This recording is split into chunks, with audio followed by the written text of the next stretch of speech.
Well, hello everyone. Welcome to my review of Hellraiser, the latest addition to the very long Hellraiser franchise. This is the 11th movie in the franchise. So yeah, a pretty large amount of movies in this franchise, and yeah, a little bit of my history with the Hellraiser franchise. I hadn't seen any of these movies until about probably like 2, 3 weeks ago is when I first watched through all the Hellraiser movies, or at least first started watching through all the Hellraiser movies. And it is a very rough franchise to get through. I really dug the original one. I thought it was a really nice, interesting concept for a horror movie, a little bit of a hidden gem of a movie that I had just never seen before. So yeah, I really dug the first one, and then ooh, damn, those sequels, it gets rough. It gets extremely rough. But, yes. So, there was a new Hellraiser coming out, so watch through all those, and the day is finally upon us. There's a new Hellraiser movie. So, was this another one of those garbage Hellraiser sequels, or was this one actually good for a change in the Hellraiser franchise? You are about to find out. So starting right off with the positives with this film, this is a Hellraiser movie.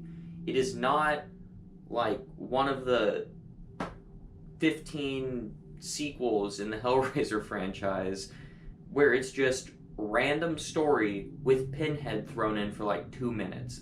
No, that is not what this movie is. The Cenobites and Pinhead are present throughout the entire film, and it's all about the puzzle box and about the different configurations of the puzzle box and like the Hellraiser lore and like the Hell dimension. This is a Hellraiser movie. It's just so relieving after watching all the Hellraiser movies to finally get one that feels like it deserves to call itself Hellraiser. So that is the biggest compliment I can give this film, is that it's an actual Hellraiser movie. I also thought all the actors and actresses playing the Cenobites did pretty good as well. They're not as iconic as the Cenobites in the first Hellraiser movie, I don't think, but for what they're going for, I thought they did a really good job at being creepy, at being really effective, having really cool designs of just not directly recreating the Cenobites from the first movie, but like coming up with their own things.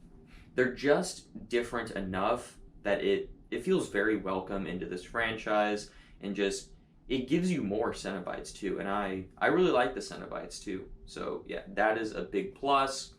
Also, Hellraiser movie, so the gore in this movie is pretty gnarly, really unnerving, gets under your skin in this film. So yeah, that's a trend from pretty much throughout most of the Hellraiser movies, is that at least the gore is decent in all of them, and this one is on the higher end of gore in the Hellraiser franchise as far as quality is concerned.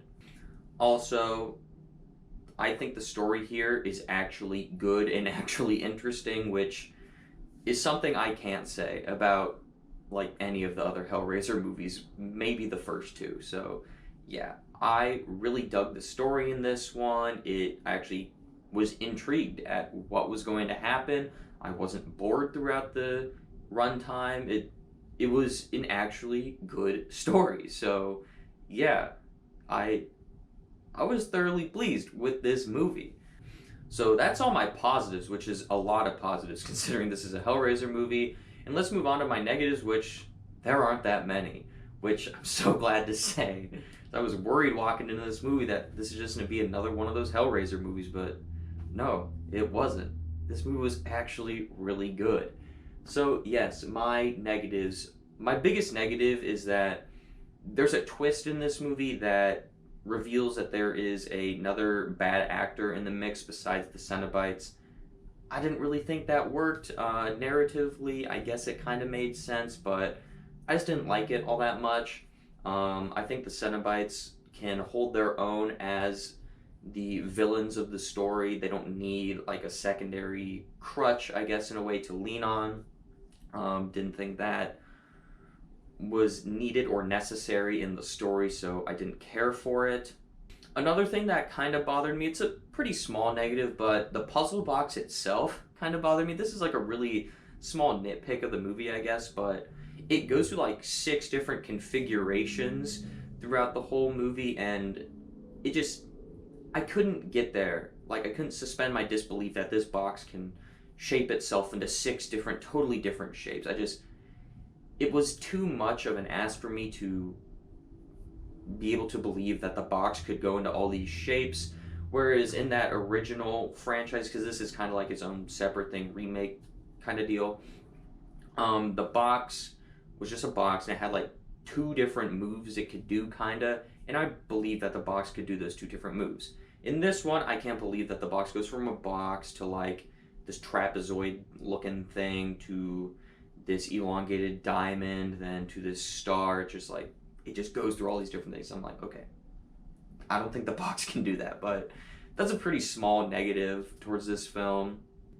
And then my final negative towards this movie is that I think it takes a little bit of time for the movie to get going. I mean, this is a 2-hour-long Hellraiser movie, so maybe it's a runtime issue of it being too long, where maybe they could have trimmed it back by like 15 minutes or so, but there's just a little bit of meandering in the beginning half of the film that I feel like they could have fixed with cutting a little bit or just making the pace a little bit faster, because when you get to the, especially second half of the film where the Cenobites are more present and stuff, the pace feels a lot different between the 2 halves. So if they had just cleaned up that first half a little bit in terms of pacing, I felt like this movie could have flowed a lot better.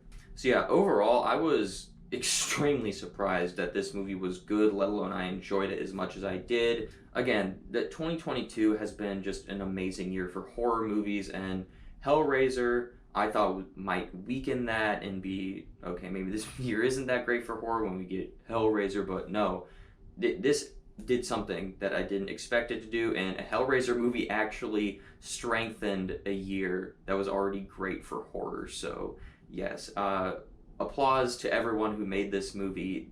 You probably made the best Hellraiser sequel. I don't know if it's my favorite movie in the Hellraiser franchise, but you made a damn good Hellraiser movie.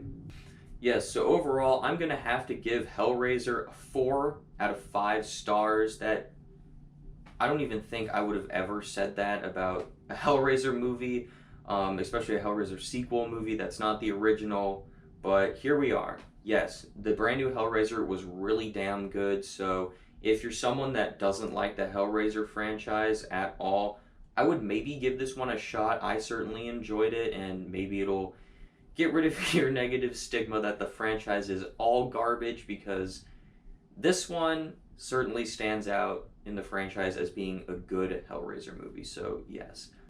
So what did you think of Hellraiser 2022? I don't know if people are going to call it that. I'm just going to call it Hellraiser. So yes, what did you think of the newest Hellraiser movie? Did you like it? Did you hate it? Do you think it's one of the best Hellraiser sequels? Do you think it's one of the worst Hellraiser sequels? Go ahead and let me know down below in the comment section, and then come back in like 2 days when I rank the entire Hellraiser franchise. I am sorry if you're a fan of that franchise. That is going to be just me shitting all over the franchise. So yes, that should be fun for you, quite painful for me. It was painful for me to watch all those movies, so definitely come check that video out for the amount of pain that I went through watching all of the Hellraiser movies. So yes, as always, thank you so much for watching, and have a great rest of your day.